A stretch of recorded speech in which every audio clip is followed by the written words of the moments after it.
people often accuse me of being a little bit taciturn, a little bit hard on new traders.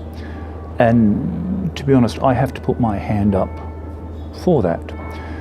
I do have a low tolerance for peanuts. It's always been that way, and it will probably never ever change at my rapidly advancing age.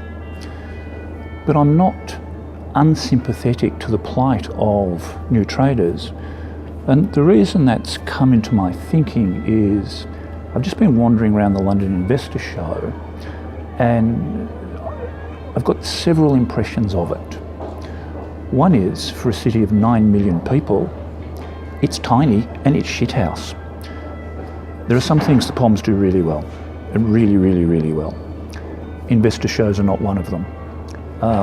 Terribly organised, terribly set up, and the usual collection of people who sound like Arthur Daly trying to sell you a used car.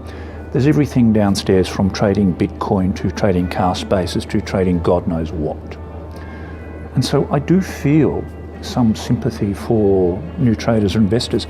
They come to these things looking for something, and they bumble from one booth to the next as each peanut gives them their spiel, gives them a free pen, gives them lollies. And they come away with nothing of real value. And the reason I think they come away with nothing of real value is twofold. The first is the people here on the sell side have nothing of value to give.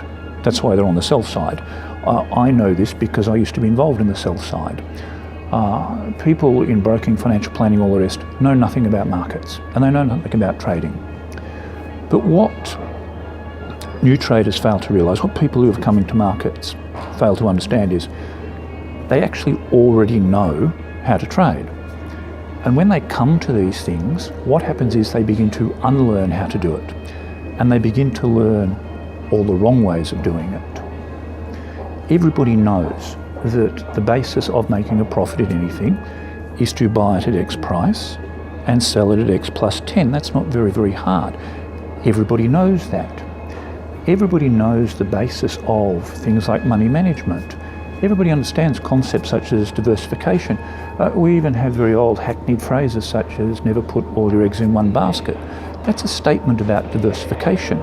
People know these things and they know them intuitively, but they forget them because the lessons they're given try to overwrite all of that material with all sorts of crap, none of which works. And so what happens is your basic understanding and basic programming is removed.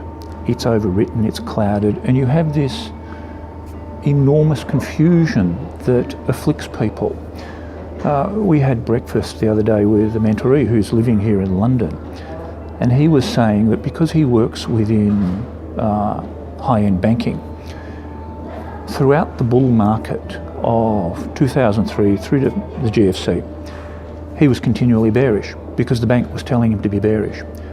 But his system knew that was wrong. And intuitively, he knew that was wrong. But the external voices were clouding what he knew to be true, but more importantly, what his system knew to be true.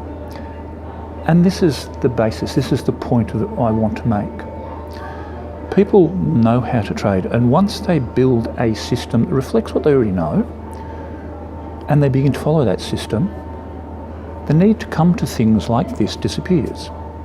And the need to listen to other people disappears. And most importantly, they begin to follow the one voice that matters, and that is their own. And it is always your voice that matters, because in the end, it's your money.